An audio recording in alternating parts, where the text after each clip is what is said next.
Hello students, so today we are going to talk about the new chapter. So previously we were talking about the nervous system, but because of the change in the syllabus, okay, तो वो lecture इतना ही, उसके आगे there is no more lectures available because that chapter is not included in the syllabus.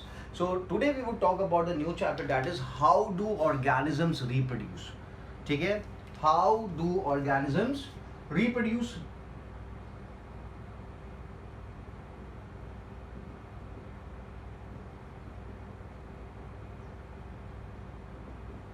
ठीक है, so before talking about how do organism reproduce, we need to know why do organisms reproduce. ठीक है, how organism reproduce we'll talk later on, but first we need to be knowing why do organisms reproduce. ठीक है, reproduction की अगर बात करते हैं, what is reproduction? So reproduction में we have two varieties available. There is sexual reproduction and there is asexual reproduction. ठीक है, तो दोनों के बारे में बात करेंगे. Okay, so first we will be talking about the asexual reproduction. ठीक है, so the question is why do organisms reproduce? ठीक है, so because organisms want to continue their generations, because organisms wants to continue the generation on the surface of the earth, wants the existence of the lineage on the surface of the earth. ठीक है, if humans die, if all the humans on the surface of the earth do not reproduce, ठीक है, तो नए babies नहीं बनेंगे, नए humans नहीं बनेंगे, और नए ह्यूमंस अगर नहीं बनेंगे तो क्या होगा, अर्थ के ऊपर ह्यूमंस का पॉपुलेशन धीरे धीरे क्या हो जाएगा, जीरो हो जाएगा. Getting the whole idea. So to continue the generations humans reproduce. ठीक है, so now if I talk about reproduction, so reproduction is the ability, reproduction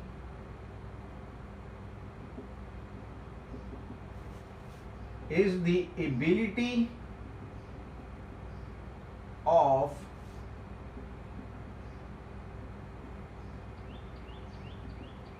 living organism. It is the ability of the living organism to produce new individual, to produce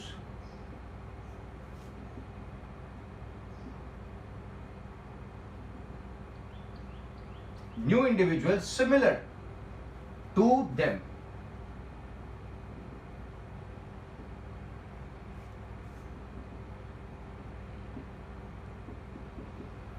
ठीक है, so what is reproduction? So reproduction is the ability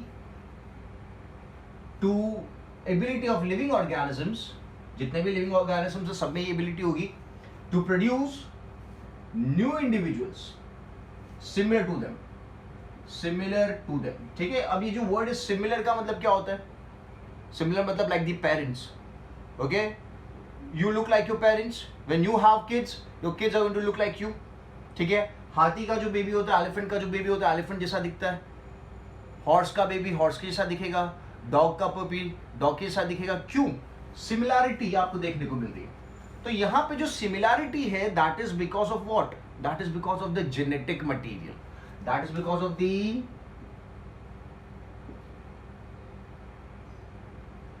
genetic material. ठीक है, और to be more specific if I say, that is because of ये structure आपको पता होगा. This is known as DNA. This is known as DNA. And DNA जब कंडेंस हो जाता है, क्या हो जाता है? कंडेंस मतलब काफी सारा DNA जब साथ में आ जाएगा तो जो स्ट्रक्चर बनता है उस स्ट्रक्चर को कहा जाता है, उस स्ट्रक्चर को कहा जाता है chromosome. The structure is known as chromosome. तो यहां पे लिख देते हैं DNA जब कंडेंस हो जाता है या फिर कॉम्पैक्ट हो जाता है, जो स्ट्रक्चर बनता है उसे क्रोमोसोम कहा जाता है. अब मैंने यहां पे सिमिलर में क्यों लिखा है जेनेटिक मटेरियल? बिकॉज आपके पेरेंट्स में से आपको जो चीज मिलती है, that is the DNA, that is the chromosome, that is the genetic material. और उस DNA के पास, उस जेनेटिक मटेरियल के पास, उस क्रोमोसोम के पास क्या होता है? उस क्रोमोसोम के पास वो डेटा होता है जो आपके पेरेंट्स की कैरेक्टरिस्टिक्स थी. आपकी पेरेंट की अगर हाइट काफी ज्यादा थी तो वो डेटा किसके पास होगा, वो डेटा डीएनए के पास होगा, क्रोमोसोम के पास होगा। अगर आपके पेरेंट काफी फेयर कलर के थे, उनकी स्किन काफी फेयर थी, तो वो डेटा किसके पास होगा, वो डीएनए के पास होगा। अगर आपके पेरेंट्स को डिंपल्स आते थे तो वो कैरेक्टर किसके पास होगा, डीएनए के पास होगा। आपके पेरेंट की आई अगर ब्लू कलर की थी तो वो डेटा किसके पास होगा, डीएनए के पास होगा। तो जब डीएनए आपके पेरेंट से आपको दिया जाएगा, मतलब DNA is transferred from your parent to you, what is going to happen, वो जो भी कैरेक्टरिस्टिक्स थी आपके पेरेंट के पास, those characteristics are going to be received by you, आपके पास भी वो कैरेक्टरिस्टिक्स आ जाएगी ना। इसलिए आपने देखा होगा कि काफी बार आपके रिलेटिव्स आपको बोलेंगे कि यार आपकी नाक तो आपकी मम्मी जैसी है, आपकी हाइट तो आपके डैडी जैसी है, आप तो बचपन में आपकी डैडी जैसे दिखते थे, ठीक है, हेयर आपका मम्मी जैसा है। क्यों पेरेंट्स जैसे क्यों कैरेक्टर्स आपके पास आए, क्योंकि you have received the DNA और you have received the chromosome from your parents, है ना। और क्रोमोसोम के पास क्या होता है, क्रोमोसोम के पास सब इंफॉर्मेशंस होती है जो इंफॉर्मेशंस आपके पेरेंट के पास थी। सो डीएनए या फिर chromosome contains all the genetic contains all genetic information, ठीक है, समझ में आया, डन। So how do organism reproduce से पहले we need to know why do organism reproduce. Reproduction के दो टाइप्स है, सेक्सुअल एंड एसेक्सुअल। अपन एसेक्सुअल फर्स्ट डिस्कस करेंगे। यहाँ पर डेफिनेशन लिखा है कि reproduction is the ability of a living organism to produce new individual, okay, नया इंडिविजुअल बनेगा which is similar to them. अभी सिमिलर क्यों होगा, because of the genetic material, क्योंकि जेनेटिक मटीरियल पेरेंट से किसको दिया जाता है, बच्चे को दिया जाता है। और जेनेटिक मटेरियल के पास क्या होता है, डीएनए क्रोमोसोम के पास क्या होता है, contains all the genetic information, all the data of the characteristics जो पेरेंट्स के पास है ना, जो भी फिजिकल कैरेक्टर्स पेरेंट्स के पास है उसकी पूरी इंफॉर्मेशन किसके पास है, डीएनए के पास है। तो जब आप ये रिसीव करते हो, okay, when the baby is being formed, तो ये जो इंफॉर्मेशन है ये उस बेबी का फॉर्मेशन कैसे करेगा, अकॉर्डिंग टू दी कैरेक्टर्स और the information which is received by the zygote, ठीक है। Is it clear, simple and easy. Now I was talking about why do organisms reproduce, ठीक है। तो ये डेफिनेशन हो गया रिप्रोडक्शन का। सिमिलर क्यों है आपको पता चल जाना चाहिए, क्योंकि जेनेटिक इंफॉर्मेशन कैरी की जा रही है from your parent to you. Will talk about it किस तरीके से। नाउ वाई की अगर मैं बात करता हूं, so one is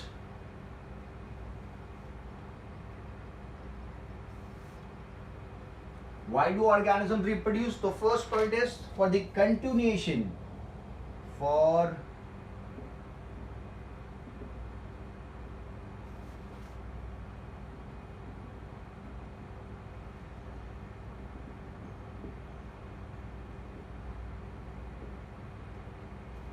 continuation of life on earth, ठीक है। बिकॉज जैसे मैंने बताया कि अगर ऑर्गेनिजम्स रिप्रोड्यूस नहीं कर रहे, the elephants are not reproducing, if the dogs are not reproducing, if the humans are not reproducing, क्या होगा, नए बेबीज का फॉर्मेशन नहीं होगा। बेबीज का फॉर्मेशन नहीं होगा तो न्यू जनरेशन का फॉर्मेशन नहीं होगा, धीरे धीरे पॉपुलेशन खत्म हो जाएगा, because the old people are going to die. और जब पूरा पॉपुलेशन खत्म हो जाएगा तो उस पर्टिकुलर स्पीसीज के ऑर्गेनिजम्स क्या हो जाएंगे, जीरो हो जाएंगे। If the elephant stop reproducing, if the dog stop reproducing, if the human stop reproducing, क्या होगा, ह्यूमन रेस, ह्यूमन स्पीसीज क्या हो जाएगी, खत्म हो जाएगी। सो इसीलिए why do organisms reproduce? The first point is for continuation of life on earth, ठीक है, for continuation of life या for continuation of their own species on earth, ये भी लिख देता हूं मैं, for continuation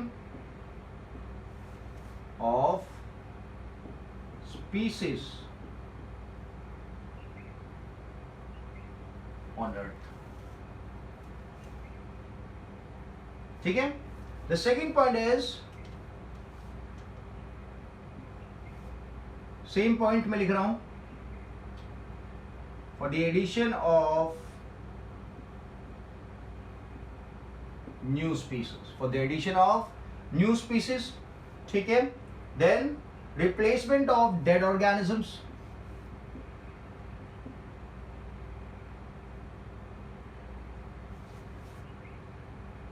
एक ही बात होगी जो मैंने बताई आपको कि अपनी जनरेशन को, अपनी लाइफ को कंटिन्यू करना है, तो अगर लोग मरते जाएंगे, ऑर्गेनिजम्स मरते जाएंगे, नए ऑर्गेनिजम्स का फॉर्मेशन नहीं होगा तो पॉपुलेशन क्या हो जाएगी, जीरो हो जाएगी. If there is no replacement for the dead organism the population is going to become zero. ठीक है. And transfer of variation from one generation, transfer of variation from one generation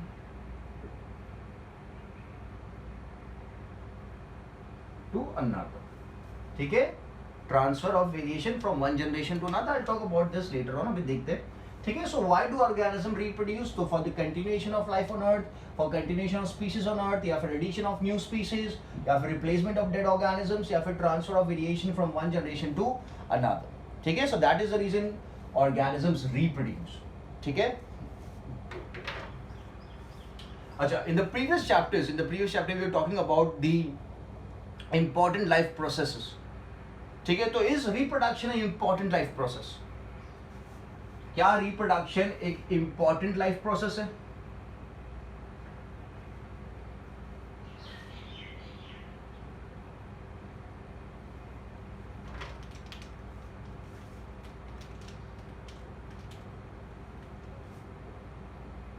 Like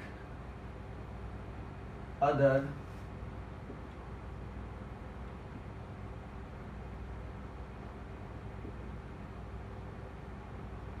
essential life process. Okay. क्या था वो? कौन से life process essential थे? That was nutrition,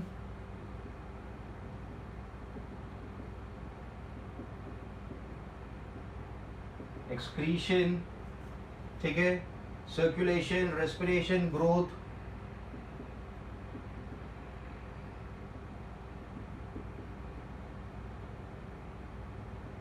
ठीक है. So like other essential life processes, that is nutrition, excretion, respiration and growth, reproduction is not a essential life process. ये बात आपको याद रखनी है. ठीक है. reproduction is not an essential life process.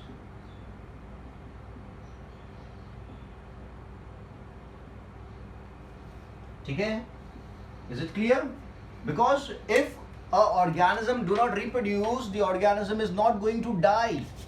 अगर organism reproduce नहीं करता है तो organism की death नहीं होगी. So we cannot consider reproduction as the essential life process, because if the organism is not excreting, the organism is going to die. If the organism is not respiring, the organism is going to die. If the organism is not taking up nutrition, the organism is going to die. But if the organism is not reproducing, the organism is not going to die. That is the reason reproduction is not an essential life process, but it is performed to continue its generation, performed for the replacement of dead organism, performed for the addition of new species, and performed to carry forward the variations. ठीक है? Simple and easy. Done. So now let's move ahead. Okay, so the basic idea behind reproduction is to pass on the genetic material. ठीक है. Genetic material को pass on करना है from one generation to another generation. ठीक है. अब ध्यान से सुनना किस तरीके से pass on किया जाएगा. So in the human cells there are two types of divisions are taking place. ठीक है.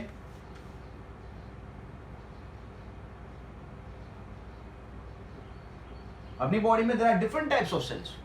ठीक है. जो मेजर कैटेगरी को अगर हम क्लासिफाई करें, so there are two types of cells. One is somatic cell, ठीक है, and another are the one which are going to produce the gametes.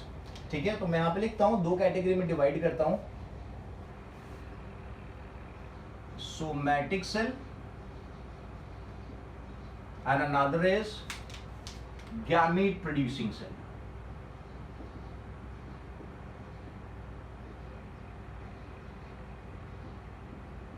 कौन सा सेल है? गैमेट प्रोड्यूसिंग सेल है और सोमैटिक सेल है.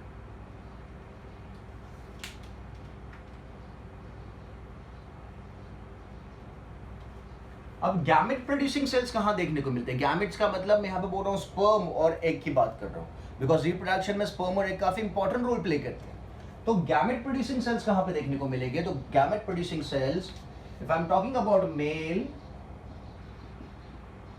तो मेल के केस में it is going to be seen in the male reproductive part, that is testis, and if I'm talking about a female, it is seen in the ovaries. ठीक है, ठीक है, clear है? अब क्या होता है, ध्यान, pay attention. If I talk about a gamete producing cell, let's say this is a gamete producing cell, ये आगे जाके गैमेट बनाता है, तो ये जब डिविजन करता है, okay, there are two types of division. So one of the division I'm talking here, when this particular cell undergoes division, it forms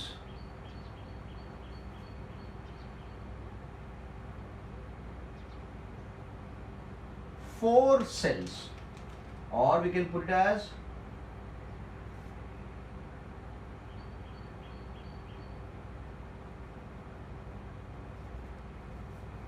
it forms 4 daughter cells. Getting an idea? ठीक है, अब यहां पे क्या याद रखना दूसरा, in human beings there are 46 chromosomes. कितने क्रोमोसोम अपनी बॉडी में? 46 क्रोमोसोम्स है. ठीक है, हर एक सेल के अंदर. Every cell of the human body consist of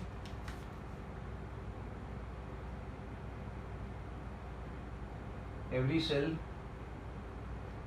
nucleus consists of 46 chromosome, which is also written as 23 pairs, which is also written as 23 pairs. ठीक है, so the gamete producing cell, it contains how many chromosome? It contains 46 chromosomes. ठीक है, but during the process of division, when the new cells are being formed, it reduces the number of chromosome. मतलब 46 था, तो ये जो नए cell यहाँ पे बने, इनके पास होता है 23, इनके पास होता है 23, और जब ये नए सेल्स बनाते हैं तो ये काउंट सेम रहता है. ठीक है, तो ये जो नए सेल्स बने, which are termed as the daughter cells, these new cells which are termed as daughter cells, okay, they have the half number of chromosome, है ना, because parent cell के पास कितना था? 46 था, और यहाँ पे कौन कितना है? हाफ हो चुका. हर एक सेल के अंदर जो क्रोमोसोम काउंट है हाफ हो चुका है. ठीक है, तो if the chromosome number is reduced to half, आपको याद रखना जब भी गैमेट्स बनेंगे, अब ये सेल्स आगे जाके क्या बनाने वाले हैं? This cells are going to form maybe sperm, अगर मेल के केस में है, so this is going to form the sperm, और अगर फीमेल के केस में है, so this is going to form the ova और the egg. If it is a case of the female, ये सेल्स आगे जाके क्या बनाएंगे? ओवा या फिर एग बनाएंगे, और अगर मेल के केस की बात कर रहे हैं तो this is going to form the sperm. ठीक है, getting the whole thing done. So आपको याद रखना है कि जब भी गैमेट्स बनते हैं, गैमेट्स मतलब स्पर्म एंड एग, तो उसके अंदर जो क्रोमोसोम का नंबर होता है हमेशा क्या हो जाता है? हाफ हो जाता है. It reduces to half whenever there is formation of gamete.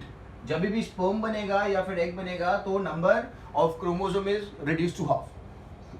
Such kind of division, okay, आपको याद रखना बायोलॉजी में डिवीजन का मतलब होता है सेल का नंबर बढ़ना. ठीक है, सो जब भी सेल डिवाइड करके नए सेल्स बना रहा है, and that is for the formation of gamete, तो जो डिवीजन यहां पे होता है, that division is known as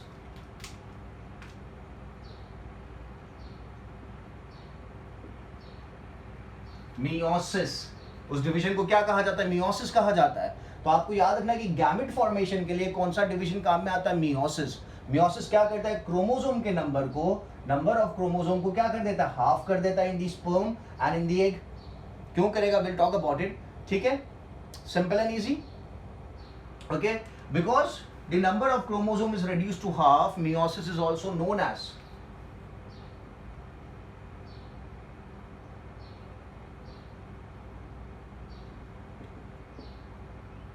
it is also known as reductional division. क्या कहा जाता है? रिडक्शनल डिवीजन, बिकॉज ये वाले प्रोसेस में, मियोसिस वाले प्रोसेस में क्रोमोसोम का नंबर क्या हो गया? हाफ हो गया। ठीक है, क्लियर है? तो ये चीज, ये प्रोसेस कहाँ होगा? ये होगा मेल में टेस्टिस के अंदर, और फीमेल्स में ओवरीज के अंदर होगा, क्योंकि वहां पे क्या बनेगा? ओवरीज में एग ओवा बनता है एंड टेस्टिस में स्पर्म बनता है। ठीक है, so apart from testis and ovaries, बाकी के जो सेल्स होते हैं ना, उन्हें कहा जाता है सोमैटिक सेल्स। ओके, तो यहां पे मैं लिखता हूं apart from cells of testes and ovaries, all the cells are termed as somatic cell. ठीक है, so except the cells of testes and ovaries, all the cells are termed as somatic cells. ठीक है, for example जो cell मेरे बाल के अंदर है, जो सेल मेरे स्किन के अंदर है, जो सेल्स मेरे टीथ के अंदर है, मेरी टंग में है, मेरे लिवर में है, जो मेरे लिवर का फॉर्मेशन कर रहे हैं, स्टमक का फॉर्मेशन कर रहे हैं, दो cells are termed as somatic cell. ठीक है, अब ह्यूमन सेल्स के पास कितने क्रोमोसोम होते हैं? 46 क्रोमोसोम्स होते हैं, 23 पेयर्स ऑफ क्रोमोसोम्स होते हैं। ठीक है, तो अब क्या होगा? Again will start with the somatic cell. तो यहाँ पे एक सोमैटिक सेल कंसिडर करते हैं। ओके, उसके पास कितने क्रोमोसोम हो गए? 46 क्रोमोसोम हो गए। अब जब सोमैटिक सेल या फिर मेरे बाल के सेल जब ग्रो करते हैं, मेरे बाल जैसे जैसे बड़े हो रहे हैं, मतलब सेल्स ग्रो कर रहे हैं, ओके, सेल जब डिवीजन कर रहे हैं मेरे बाल के, तो क्या हो रहा है? यहाँ पे जो सेल्स बनेंगे वो दो सेल्स ही बनेंगे। क्या बनेंगे? Only 2 cells are going to be formed. ठीक है, और उन दोनों सेल्स के अंदर जो क्रोमोसोम का काउंट है, जो क्रोमोसोम का नंबर है, वो सेम रहेगा। क्या रहेगा? सेम रहेगा। आप यहाँ पे देख रहे थे, यहाँ पे जो नंबर था पेरेंट में, दिस इज पेरेंट सेल, तो पेरेंट सेल में क्या हुआ? नंबर जितना भी था उसका हाफ नंबर क्या हो गया? डॉटर सेल्स में आ गया। बट याले केस में जो डॉटर सेल्स बनते हैं,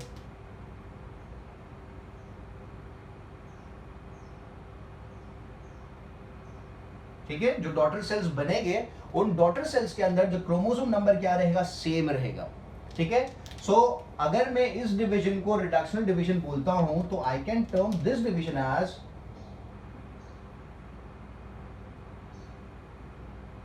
इक्वेशनल डिवीजन।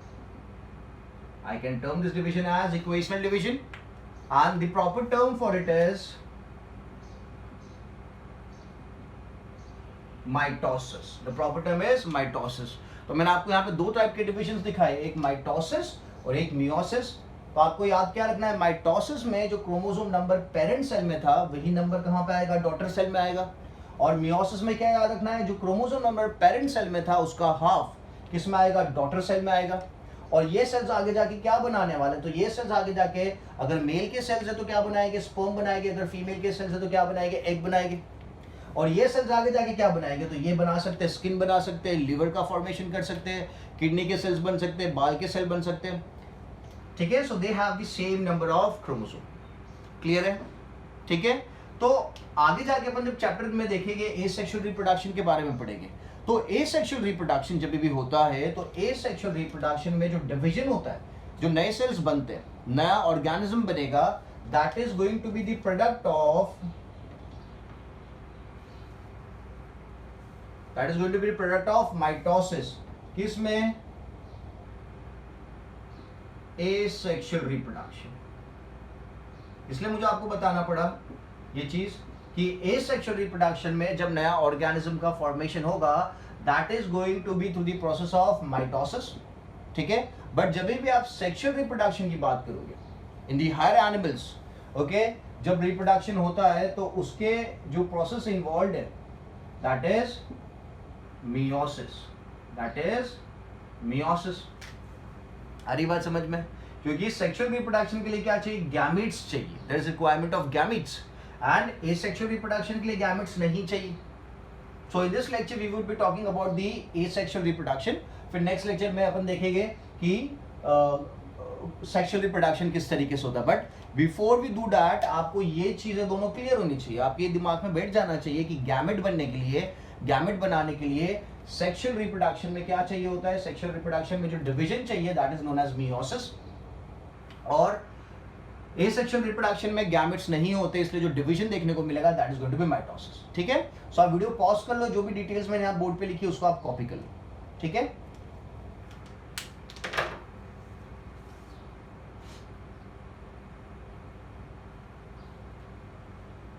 सो सेक्सुअल रिप्रोडक्शन नेक्स्ट लेक्चर में देखेंगे, तो इसके बारे में नेक्स्ट टाइम बात करेंगे। अभी जो मैंने बात लिखी उसको आप याद रखो।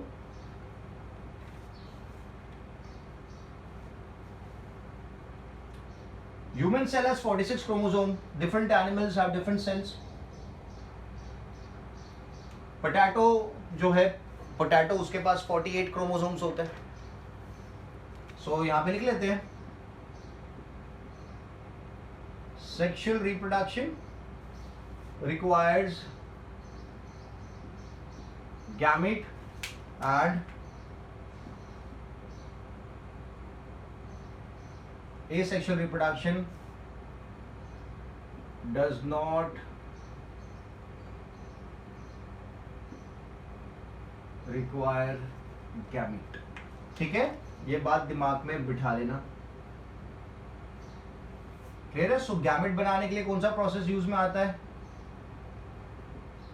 कोई भी एनिमल में गैमेट का अगर फॉर्मेशन होगा तो मियोसिस की बात करेंगे, और एसेक्सुअल रिप्रोडक्शन में तो मियोसिस नहीं आता, माइटोसिस देखने को मिलेगा।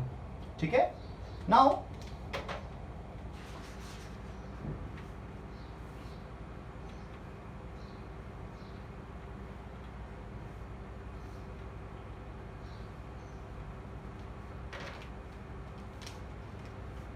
so let's talk about different types of asexual reproduction। ठीक है, so different types of asexual reproduction देखते हैं, फिर एसेक्सुअल रिप्रोडक्शन का इंपॉर्टेंस देखते हैं कि इंपॉर्टेंस क्या है एसेक्सुअल रिप्रोडक्शन का। ठीक है, तो आज के लेक्चर में सब एसेक्सुअल रिप्रोडक्शन के बारे में ही बात करेंगे। सो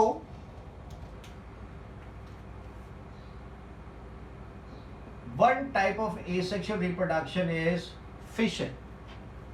क्या कहा जाता है?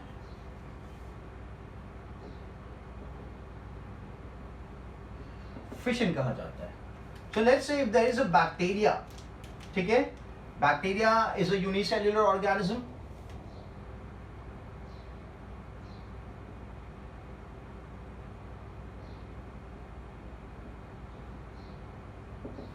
in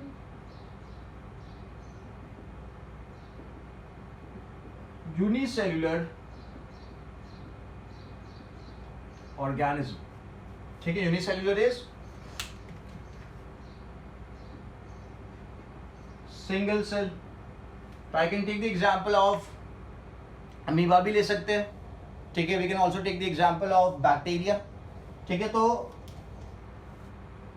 ये एक पर्टिकुलर सेल है, बैक्टीरियल सेल ले लो या फिर अमीबा ले लो आप, तो उसमें क्या होगा, ये सेल का न्यूक्लियस है। तो first what is going to happen is the nucleus is going to split. First क्या होगा, न्यूक्लियस स्प्लिट होगा। ठीक है, this process is known as karyokinesis. क्या कहा जाता है इस प्रोसेस को? कैरियोकाइनेसिस, दैट इज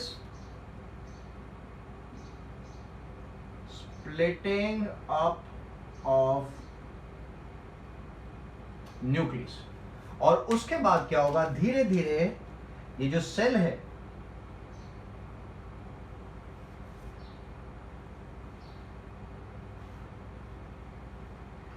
ये दो पर्टिकुलर सेल में डिवाइड हो जाएगा। So this process is known as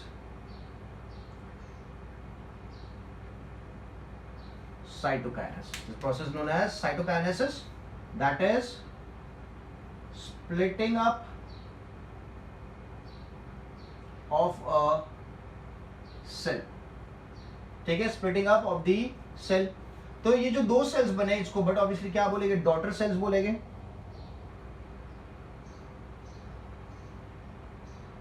ठीक है, and this fission is known as binary fission. इस प्रोसेस को क्या कहा जाएगा? This is going to be termed as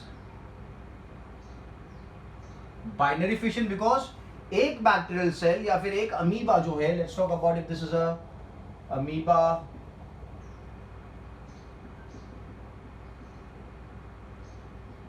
और दिस इज अ बैक्टीरिया, सो क्या होगा, वो जो पर्टिकुलर सेल है वो स्प्लिट हो जाएगा धीरे धीरे एक सेल से दो में।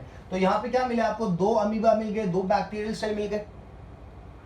सो बिकॉज दो मिले हैं इसलिए it is termed as binary fission. It is termed as binary fission because one particular amoeba, bacteria or a unicellular organism leads to the formation of two daughter cells or two new organisms. So this is known as binary fission. तो पहली जो चीज होती है that is splitting up of the nucleus which is known as karyokinesis, और जो another process होता है that is known as cytokinesis, okay, that is splitting up of the cell. अब यहाँ पे division कौन सा है, बिकॉज यहाँ पे मैं गैमेट की तो बात कर ही नहीं रहा हूँ, ठीक है, और मैं बात कर रहा हूं कौन सी रिप्रोडक्शन, एसेक्सुअल रिप्रोडक्शन की। तो यहां पे जो डिवीजन है that division is mitosis, because there is no reduction in the number of chromosome, chromosome के नंबर में रिडक्शन नहीं होगा। This is a very primitive and basic type of reproduction, so that is the reason we term it as the binary fission, क्योंकि दो sales बन रहे हैं, ठीक है। इसी तरीके से if I talk about another procedure, जैसे एक ऑर्गेनिज्म की बात करते हैं जिससे मलेरिया होता है, that is Plasmodium vivax, that is a protozoa. क्या है, it's a unicellular animal as well, it is a protozoa Plasmodium vivax. तो उसमें क्या होता है कि ये एक सेल है और ये उसका न्यूक्लियस है। क्या है, उसका न्यूक्लियस है। तो अब इस प्रोसेस में क्या होगा कि जो पर्टिकुलर सेल है ये दो सेल में डिवाइड नहीं करेगा, पहले इसका जो न्यूक्लियस है वो क्या करेगा, डिवाइड करेगा। The nucleus would undergo division, ठीक है, काफी सारे न्यूक्लियस हो जाएंगे, और फिर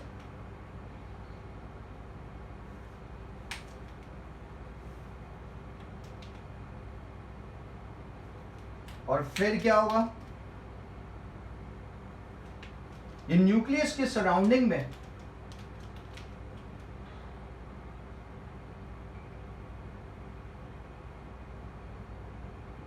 जो न्यूक्लियस डिवाइड हुए थे उनकी सराउंडिंग में अब क्या हो जाएगा, there is formation of cytoplasm. मतलब अभी हर एक न्यूक्लियाई के सराउंडिंग में क्या आ गया, साइटोप्लाज्म आ गया। तो ये जो पूरा सेल था अब इसके अंदर छोटे छोटे दूसरे सेल्स का फॉर्मेशन हो गया, और ये सेल के सराउंडिंग में एक हार्ड लेयर का फॉर्मेशन हो जाएगा। किसका फॉर्मेशन हो जाएगा, hard layer. That hard layer is known as cyst. क्या कहा जाएगा उस हार्ड लेयर को, that is going to be termed as cyst. That is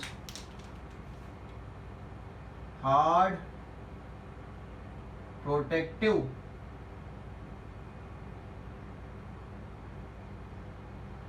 covering, ठीक है, ठीक है।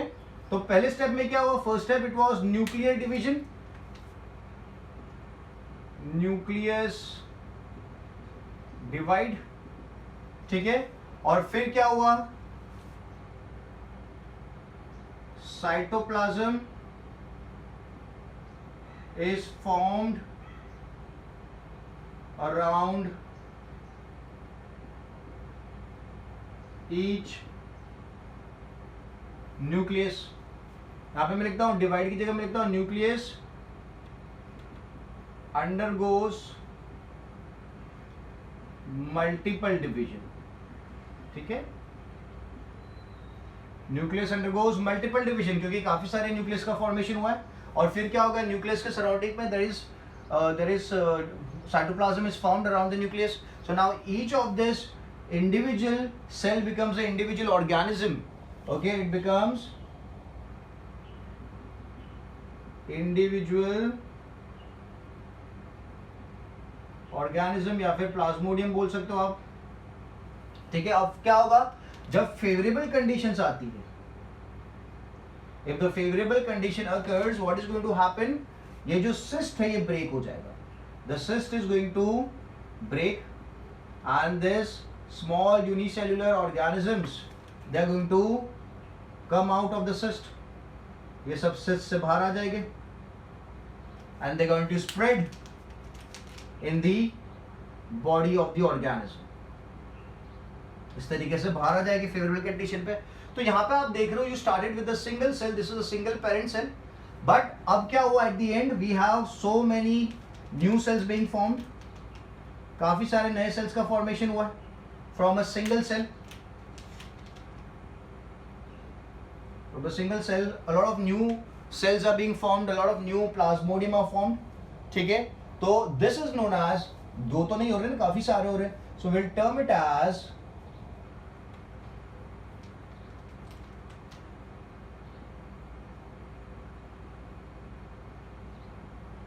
Multiple fission. क्या कहा जाएगा इसे? इसे मल्टीपल फिशन कहा जाएगा, क्योंकि एक सेल से काफी सारे न्यू सेल्स का फॉर्मेशन हो रहा है. और यहाँ पे एग्जाम्पल किसका लेंगे? We can take the example of malaria causing organism, that is Plasmodium. मैं पूरा नाम लिखूं तो प्लाज्मोडियम वाइवेक्स. ठीक है, तो प्लाज्मोडियम वाइवेक्स इस तरीके से रिप्रोड्यूस करता है. ये सेक्सुअल मेथड हुआ ना, because there is no gametes involved. ठीक है, तो अगेन डिवीजन कौन सा होगा यहाँ पे? So this is going to be mitosis. The division is going to be mitosis because no gametes are being formed. ठीक है, तो अगर एक सेल से दो न्यू सेल्स का फॉर्मेशन होता है और दो न्यू सेल्स आगे जाके दो नए ऑर्गेनिजम्स का फॉर्मेशन करते हैं, तो we term it as binary fission. But Plasmodium वाले केस में क्या हुआ कि जो एक सेल था उसने क्या किया? उसने काफी सारे नए सेल्स का फॉर्मेशन किया, जो आगे जाके क्या बन जाएंगे? प्लाज्मोडियम बन जाएंगे, मलेरिया कॉज करेंगे. So that is termed as multiple fission. ठीक है, अब जब सेल डिवाइड कर रहा है तो उसका जेनेटिक मटेरियल भी कैरी फॉरवर्ड होगा. ये याद रखना, when I say the new cells are being formed, तो जो जेनेटिक मटेरियल न्यूक्लियस जो है, उस न्यूक्लियस के अंदर का जेनेटिक मटेरियल क्या होगा? कैरी फॉरवर्ड होता जाएगा. ठीक है, so this was fission, multiple fission and binary fission अपन ने देख लिया.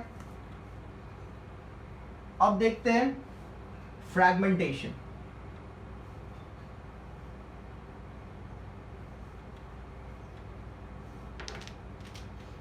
We are talking about asexual reproduction, आपको पता होना चाहिए.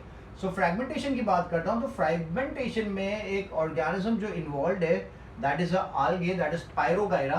ओके, तो स्पाइरोगायरा के केस में क्या होता है? After attaining maturity, the reason it is termed as Spirogyra because उसके अंदर का जो जेनेटिक मटेरियल है, इट इज स्पाइरली अरेंज्ड. ठीक है, तो मैं आप लिखता हूं genetic or the chromosomes of the genetic material is spirally arranged. That is the reason it is known as spirogyra.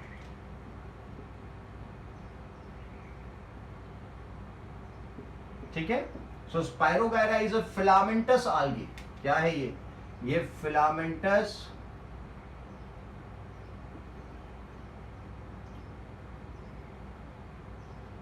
आल्गे है. ठीक है, तो फिलामेंटस आल्गे स्पाइरोगायरा के केस में क्या होता है? After attaining maturity,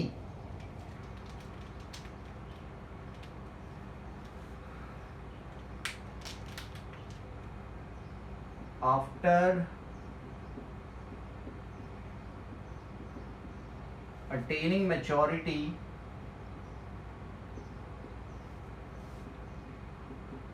spirogyra splits into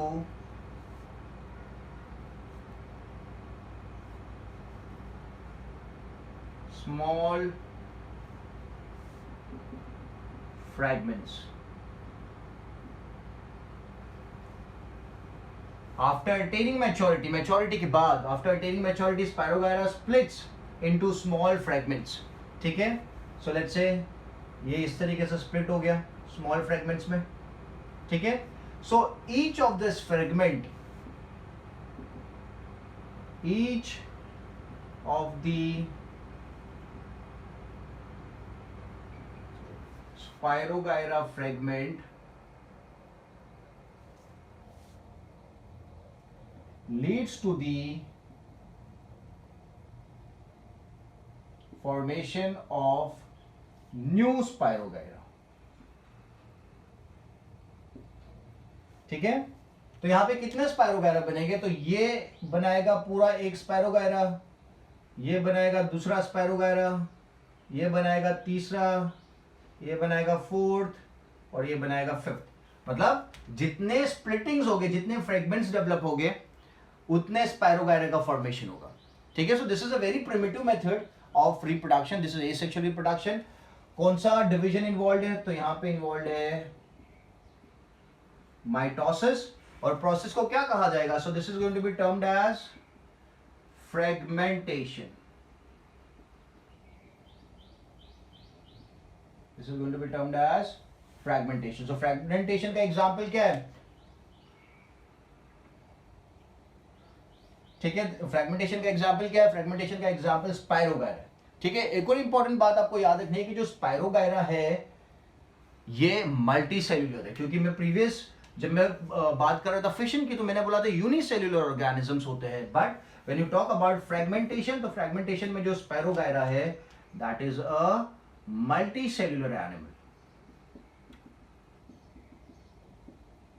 ठीक है, तो आपको एक आइडिया आ जाएगा कि fragmentation occurs in multi cellular animal and fission occurs in unicellular animals. ठीक है, simple and easy. Done. So let's talk about the another process, that is regeneration.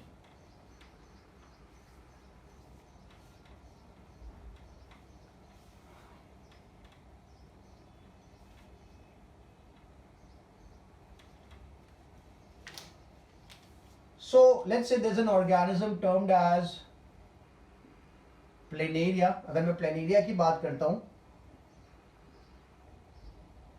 तो प्लेनेरिया में क्या होता है? This organism it if accidentally breaks into two, उसके parts accidentally अगर टूट जाते हैं, I'll make it small,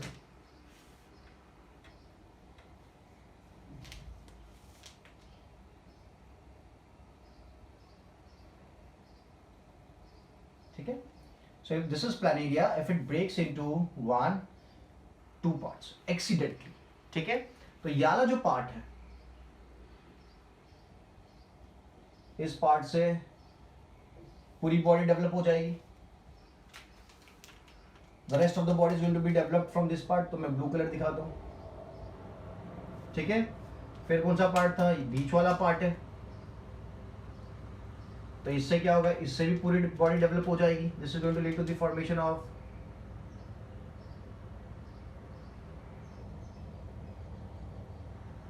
the whole body, ठीक है। और जो लास्ट वाला पोर्शन है, तो इससे भी क्या होगा? पूरी बॉडी का फॉर्मेशन हो जाएगा।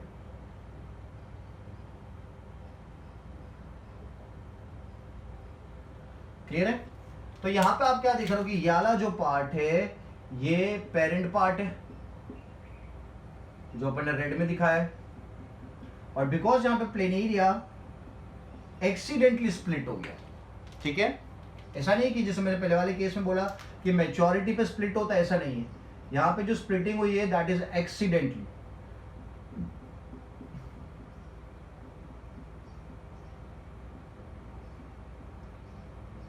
ठीक है, so this would lead to the formation of 3 different planarias। ठीक है, 3 डिफरेंट प्लेनेरिया का फॉर्मेशन होगा।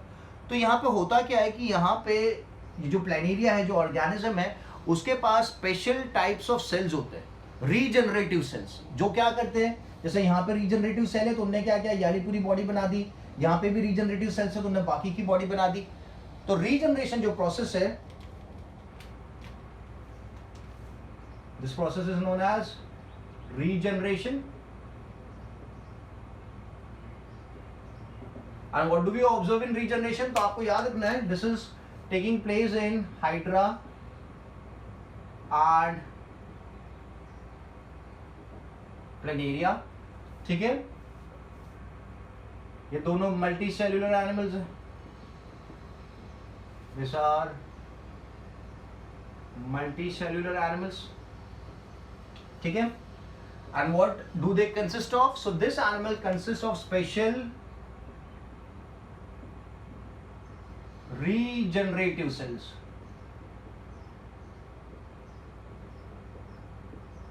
they consist of special regenerative cells, okay, जो क्या करेंगे,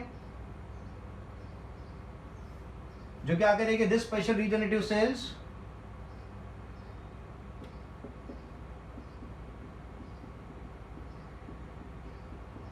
cells are able to generate whole body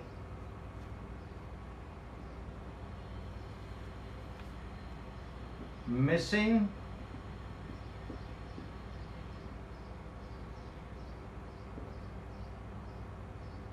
part of the body, ठीक है। So in case of hydra and planaria उनके पास स्पेशलाइज रीजनरेटिव सेल्स होते हैं, और ये रीजनरेटिव सेल्स क्या करते हैं, they help in formation of the missing part of the body. तो यहाँ केस में ये पार्ट पूरा मिस हो गया था तो उसका फॉर्मेशन कर दिया, यहाँ केस में ऊपर नीचे का पार्ट मिस हो गया था तो वो फॉर्म कर दिया, यहाँ केस में पूरा ऊपर का पोर्शन मिसिंग था तो उसका फॉर्मेशन कर दिया, ठीक है। So regeneration is also a type of asexual reproduction.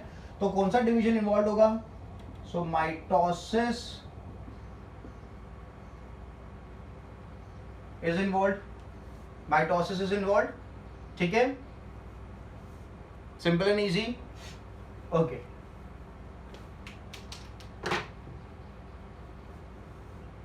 Let's move ahead and talk about budding।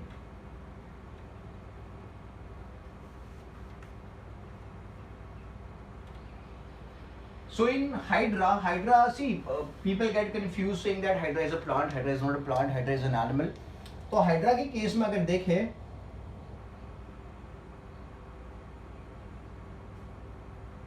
ये टेंटिकल्स है हाइड्रा के, जिसके थ्रू हाइड्रा क्या करेगा, फीड करता है, it feeds with the help of the tentacles, ठीक है। सो हाइड्रा के केस में क्या होता है, एक छोटा सा आउटग्रोथ डेवलप होता है उसकी बॉडी पे, और ये आउटग्रोथ धीरे धीरे बड़ा होने लगता है,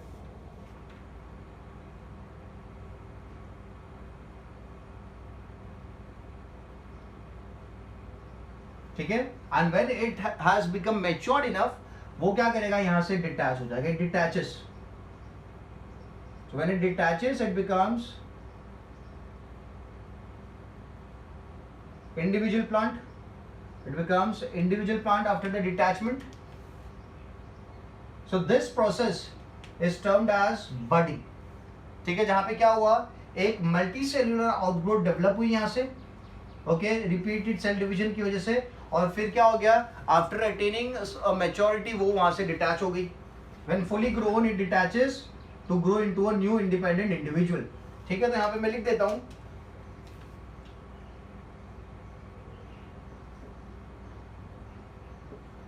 बडिंग में क्या हो रहा है। सो बडिंग के एग्जांपल में will take Hydra, multicellular animal है, टाइप ऑफ डिवीजन कौन सा होगा, सो टाइप ऑफ डिवीजन होगा mitosis, it's a part of asexual reproduction. जो भी बातें मैं कर रहा हूं इस लेक्चर में, दैट इज एसेक्सुअल रिप्रोडक्शन, ठीक है। तो होता क्या है यहां पे, a small outgrowth develops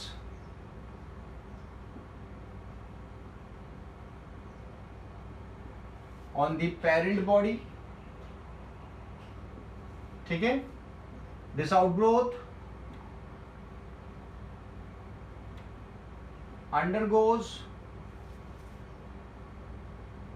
mitotic division and increase in size, ठीक है। धीरे धीरे बड़ा होगा ना, एकदम से थोड़ी बड़ा हो जाने वाला है। सो दिस अंडरगोस, ये जो आउटग्रोथ डेवलप हुआ था initially, that outgrowth undergoes, a small outgrowth develops on the parent body and this undergoes mitotic division and increases in size। When fully grown, when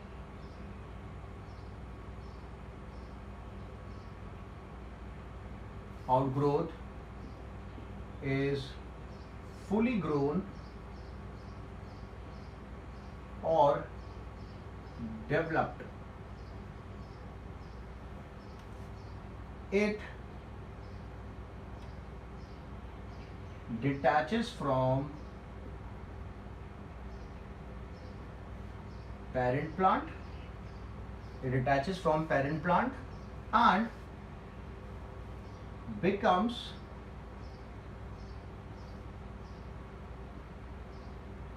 independent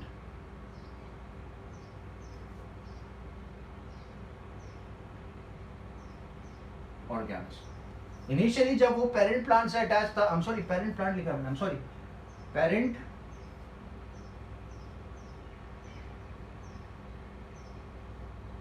organism and becomes independent organism. ठीक है, जब तक वो associated था इसके साथ तब तक it was taking up nutrition from the parent, but जैसे ही वो डिटैच हो जाता है it becomes independent and it has to take its own nutrition. तो न्यूट्रिशन कहां से लेगा?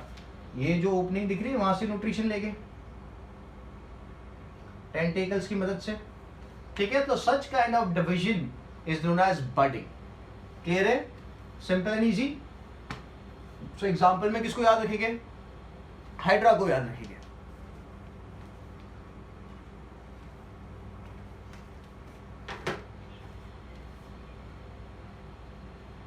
एक और टेक्निक ले लेते हैं which is termed as vegetative propagation. अगर आलू है, आलू का एक पर्टिकुलर पार्ट अगर आप कट कर दो और उसको मिट्टी में डाल दो तो वहां से नया आलू ग्रो करेगा. ठीक है, रोज है, रोज में आप कटिंग करते हो, आप कट करके अगर उसको सॉइल में डाल दो तो वहां से नया रोज का प्लांट ग्रो करेगा. तो ये सब जो मेथड्स है this are termed as artificial propagation या फिर वेजिटेटिव प्रोपोगेशन. तो मैं लिखता हूं vegetative propagation.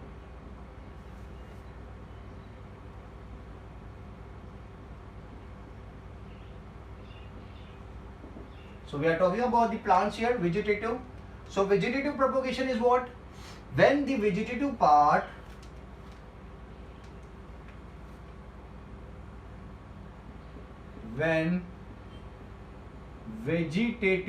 of a plant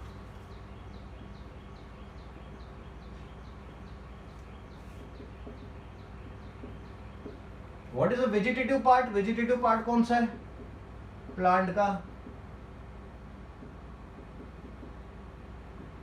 So vegetative part is, let's say it can be stem, it can be root, it can be leaves.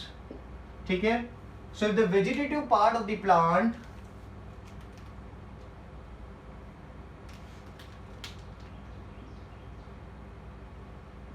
leads to the formation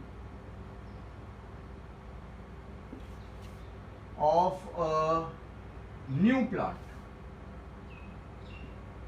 अगर vegetative part जैसे कि stem है, root है, leaves है, अगर इनसे नए plant का फॉर्मेशन होता है, leads to the formation of new plant, तो we term it as what? We term it as the vegetative propagation. ठीक है, तो आप आलू is the example of stem, okay, radish is the example of root and onion is the example of leaves. ठीक है, तो अगर इन चीजों को आप सॉइल में डाल दो तो यहाँ से नया प्लांट ग्रो होगा. तो अगर नया प्लांट ग्रो हो रहा है यहाँ पे with the help of this vegetative parts, जैसे कि we have the example of Bryophyllum. ठीक है, तो will term it as the vegetative propagation. ठीक है, एग्जांपल यहाँ पे मैं ले लूं तो I put it as sugar cane को इस तरीके से ग्रो किया जाता है. Then we have grapes, rose. ठीक है, और जो पार्ट के ऑर्गन्स लिए जाते हैं फॉर वेजिटेटिव प्रोपोगेशन तो वो है there is bud of potato, bud of potato use कर सकते हैं, bulb of onion,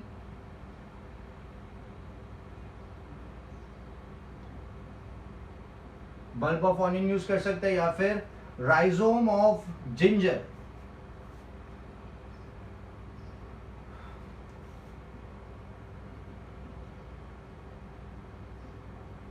rhizome of ginger use कर सकते हैं, ओके, या फिर we can use the leaf buds of Bryophyllum, leaf buds of Bryophyllum, ठीक है, प्लांट का नाम है, ओके, क्लियर है।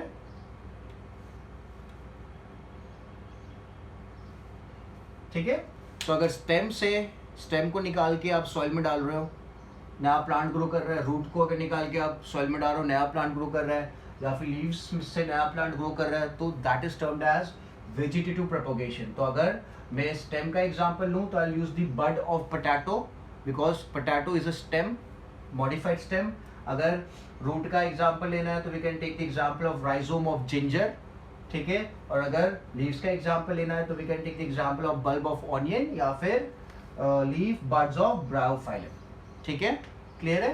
नाउ वेजिटेटिव प्रोपोगेशन में एक और तरीका है, that is artificial vegetative propagation.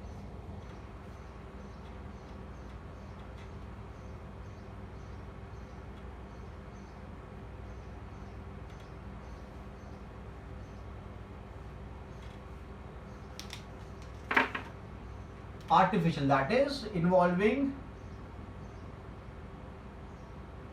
human interference, so let's say there is a plant,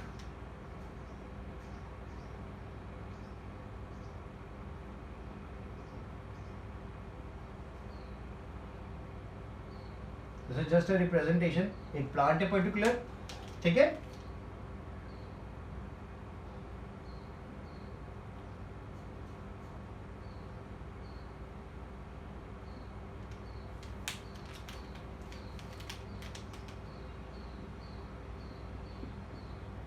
and there's another plant,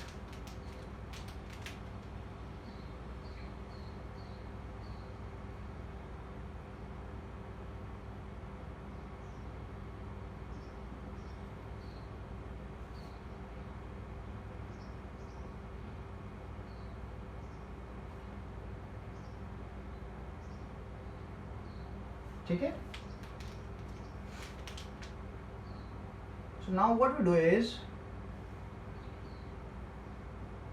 we'll take these two plants, ठीक है, I'll take this portion of one plant and I'll merge it with this portion of the another plant, ठीक है। तो यहाँ पे जो नया plant बनेगा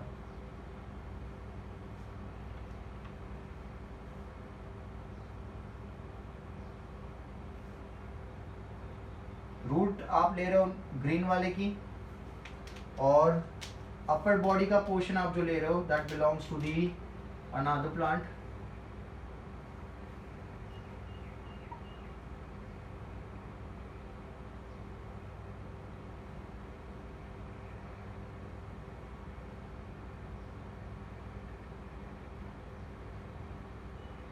ठीक है। अब यहां पे ये चीज जो करी है, इसकी वजह से ये जो प्लांट में फ्रूट्स आएंगे, the fruits would possess the characteristics of both the plant, because आपने आधा ये वाला प्लांट लिया, आधा ये वाला प्लांट लिया, ठीक है। This portion which has the root is known as the stock, इस पोर्शन को कहा जाता है stock,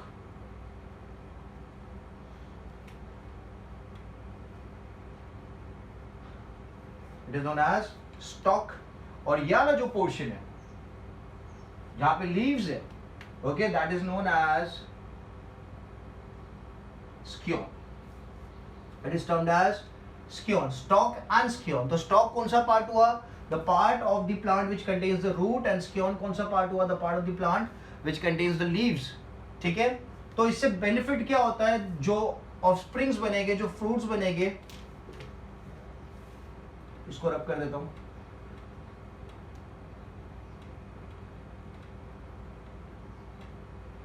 the fruits formed or the new plantlets which are going to be formed from the fruits or let's say new plantlets formed from the seeds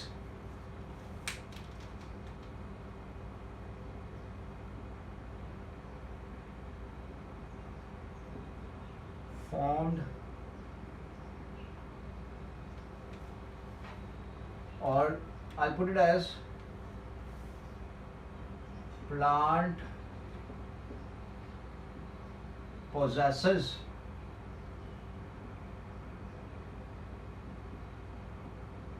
characteristics of both, that is stalk and skew. ठीक है, this method is known as grafting. इस method को क्या कहा जाता है? This method is known as grafting. ठीक है, क्लियर है, समझ में आया? दूसरा मेथड होता है कटिंग. जैसे रोज है तो रोज का आप स्टेम कट कर दो, ओके, और स्टेम कट करके दूसरी जगह पे डाल दो तो वहां से नया रोज का प्लांट ग्रो करने लग जाएगा. ठीक है, तो यहाँ पे ह्यूमन इंटरफेरेंस इन्वॉल्व है. That is the reason it is termed as artificial vegetative propagation. ठीक है, वेजिटेटिव प्रोपोगेशन में क्या था? वेजिटेटिव पार्ट्स इन्वॉल्व थे और वो ऑटोमेटिकली हो रहा था. यहाँ पे आप कट करोगे ना, कट करके ये दोनों को आपको चिपकाना है. आप यहाँ पे सेलो टेप भी यूज कर सकते हो. आप इस पोर्शन को आप रस्सी से बांध भी सकते हो for a particular time period. ठीक है, now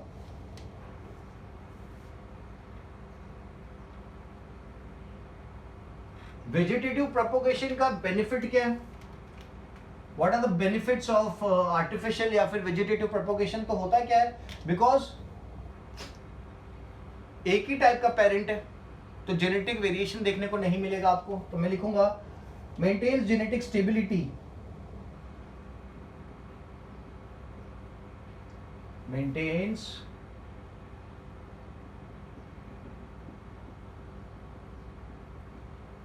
genetic stability.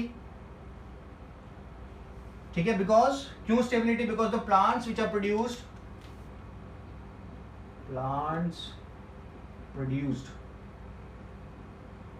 are similar to parent, है ना? जो प्लांट्स बने हैं they are going to be similar to the parents, इसलिए मैंने क्या लिखा है? Maintain genetic stability. दूसरी बात,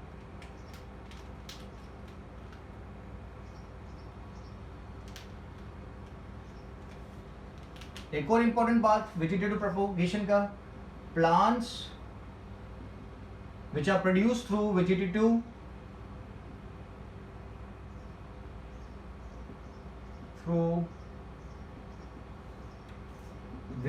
propagation grow rapidly in terms of fruit and flower production.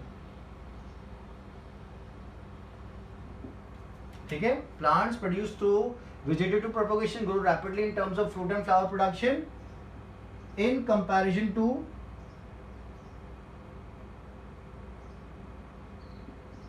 Plant growing from seed. ठीक है, तो सीड से ग्रो होने में काफी ज्यादा टाइम लग जाएगा, बट अगर आप कट करके लगा देते हो तो उस प्लांट को ग्रो करने में रैपिड ग्रोथ दिखाएगा. ठीक है, so that is also one of the benefit. And इसके एग्जाम्पल अपन ले तो it is useful in propagation of बनाना. ठीक है, ऑरेंज, रोज एंड जैस्मिन. ठीक है, so the examples are banana, rose, orange and jasmine. ठीक है, simple and easy. So these are the benefits. Maintain genetic stability because plants produced are similar to parents. Second, plants produced through vegetative propagation grow rapidly in terms of fruits and flower production in comparison to the plants growing from seed. And तीसरा, it is used for growing banana, orange, rose and jasmines which reproduce through seeds, जो seed से reproduce नहीं कर पाते. ठीक है,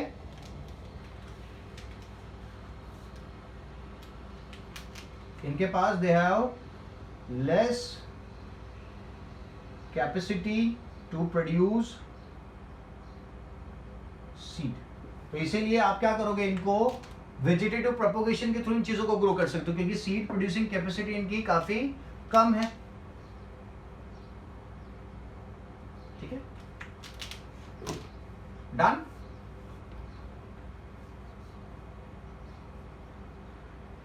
एक और बात मैं यहां पे करता हूं, that is I talk about tissue culture.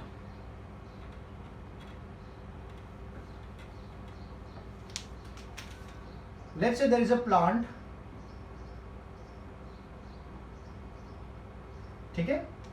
तो यहां पे what we can do is I can take, यहां पे जो सेल्स होते हैं टिप पे, आपने नेक्स्ट साइड में पढ़ा था मेरिस्टेमेटिक टिश्यू होता है ना, एपिकल मेरिस्टेम होता है जहां पे मेरिस्टेमेटिक टिश्यू है.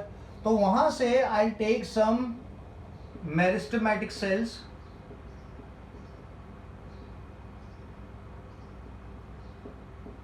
ठीक है, and I grow it in a dish.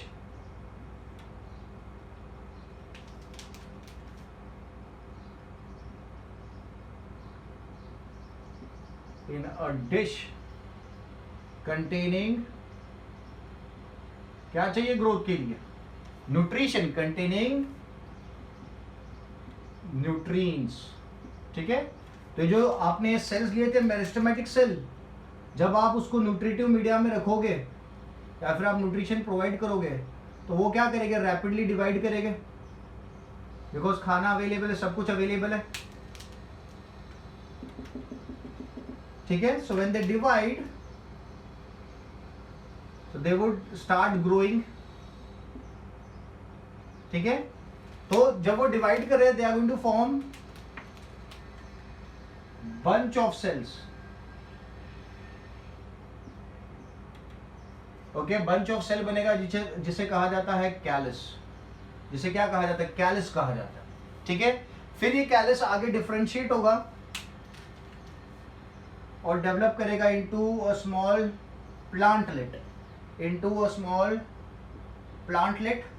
ठीक है. और फिर इस प्लांटलेट को आप क्या कर सकते हो, आप इसको डाल सकते हो सॉइल में, आगे यहां से निकाल के you can put it in a soil and it is going to convert into a mature plant. It is going to convert into a mature plant. तो सॉइल मतलब आउटर एनवायरमेंट, ठीक है. तो आपने टिप से लिए सेल्स और उसको डाल दिया एक डिश के अंदर जहां पे न्यूट्रिशन अवेलेबल था. तो सेल क्या करेगा, ग्रो करेगा और बंच ऑफ सेल्स बनाएगा. उस बंच ऑफ सेल्स को कैलस कहा जाएगा. फिर ये कैलस आगे डिफरेंशिएट करेगा, यहां पे मैं टर्म लिखूंगा डिफरेंशिएट. ये कैलस आगे डिफरेंशिएट करेगा और क्या बनाएगा, this is going to form a plantlet. और प्लांटलेट फिर आगे जाके जब मैच्योर हो जाएगा, ओके, तो आप उसको सॉइल में प्लेस कर सकते हो, तो आपका नया प्लांट ग्रो करना चालू हो जाएगा. So this technique is known as tissue culture, ठीक है. ये भी आर्टिफिशियल प्रोपोगेशन का ही पार्ट हो गया, ओके. यहाँ पे न्यूट्रिशन के साथ आप एक और चीज यूज कर सकते हो, न्यूट्रिशन प्लस क्या यूज करेंगे, प्लांट हॉर्मोन्स,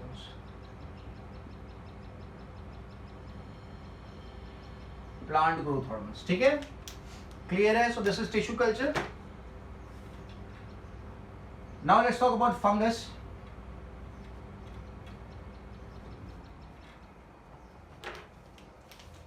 फंगस की जो मेन बॉडी होती है उसे माइसेलियम कहा जाता है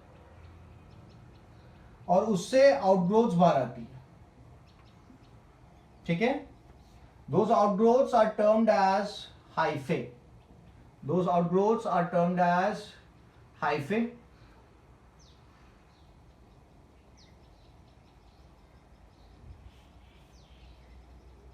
The main body of the fungus is termed as mycelium.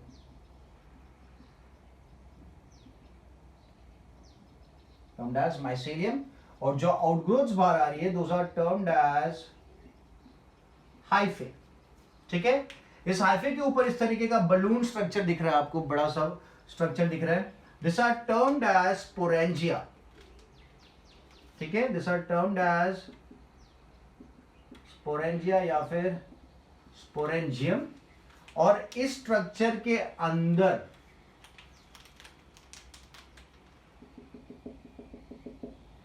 There is formation of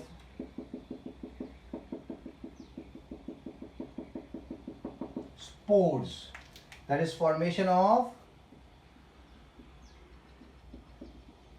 spores, ठीक है. ठीक है, तो we can term this structure as sporangiophore as well.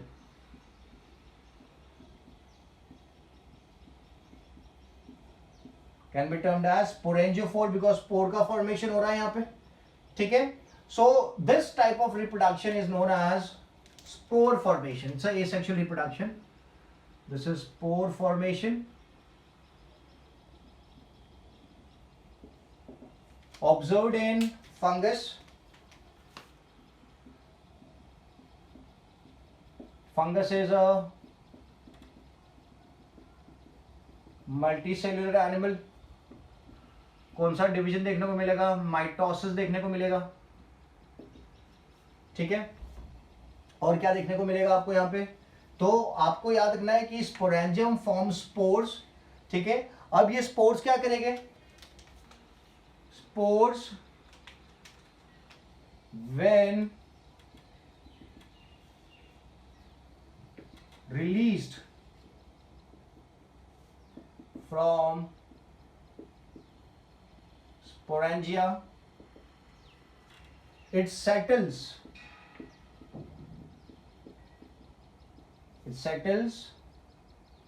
in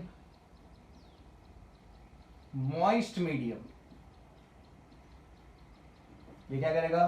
moist medium में जो स्पोर्स है वो सेटल हो जाएंगे and leads to formation of new fungus. ठीक है, तो ये जो फंगस है, लेट्स से ये ब्रेड के ऊपर ग्रो कर रहा है. अगर ब्रेड काफी मॉइस्ट थी, काफी टाइम से बाहर रखी हुई है और काफी मॉइस्ट है, तो ये फंगस क्या करेगा? यहाँ पे इसके ऊपर ग्रो किया. ठीक है, इसने क्या बनाया? इसने स्पोर्स बनाए. ये स्पोर्स जब मैच्योर हो जाएंगे तो स्पोरेंजिया से रिलीज हो जाएंगे और रिलीज होके क्या करेंगे? ये कोई मॉइस्ट जगह ढूंढेंगे. सो अगर उसको कोई लेदर मिल गया या कोई कपड़ा मिल गया, गीला कपड़ा मिल गया या कोई भी गीली सरफेस मिल गई, तो वहां पे स्पोर क्या करेगा? सेटल हो जाएगा. सेटल्स इन मॉइस्ट मीडियम, और जब सेटल हो जाएगा तो वहां से फिर से ग्रो होना चालू कर देगा और एक नया फंगस बनाएगा. ठीक है, आपने काफी बार सुना होगा कि फंगल इन्फेक्शन ईयर्स के अंदर हो जाते हैं, बॉडी स्किन के ऊपर हो जाते हैं. क्यों हो जाते हैं? अगर आप आपकी स्किन को मॉइस्ट रखते हो, अगर आप नहाने के बाद ठीक से बॉडी क्लीन अप नहीं कर रहे हो, काफी ज्यादा पानी जमा है, ओके, या फिर आप कोई एक्टिविटी करके आओ और काफी पसीना है आपको और आप क्लीन नहीं करो, तो मॉइस्ट कंडीशन आ जाएगी आपकी बॉडी पे. तो अगर उस टाइम पीरियड पे ये स्पोर आके सेटल हो गया, ठीक है, सो स्पोर आके अगर सेटल हो गया आपकी बॉडी पे, तो आपकी बॉडी पे फंगल ग्रोथ चालू हो जाएगी. ठीक है, क्लियर है? सो फंगस के पास जो मेन बॉडी होती है, this mycelium is known as the main body, और उसमें से जो आउटग्रोथ्स बाहर आते हैं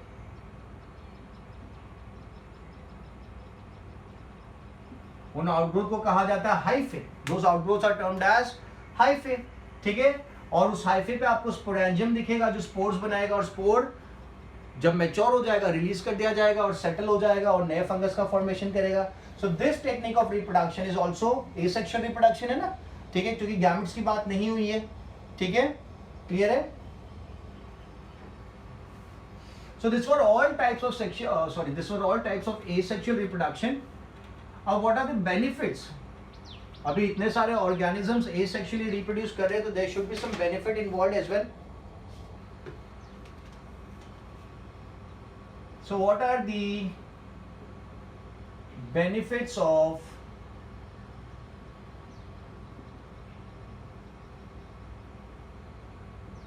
asexual reproduction?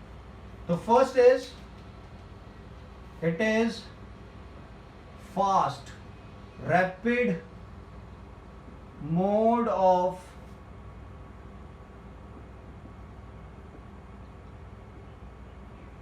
Multiplication. Fast multiply करने में हेल्प करेगा. सेल डिवीजन इज कौन से तरीके से? माइटोसिस और एमाइटोसिस. जो नए ऑर्गेनिजम्स बनेंगे they are identical to the parents. New organisms formed are identical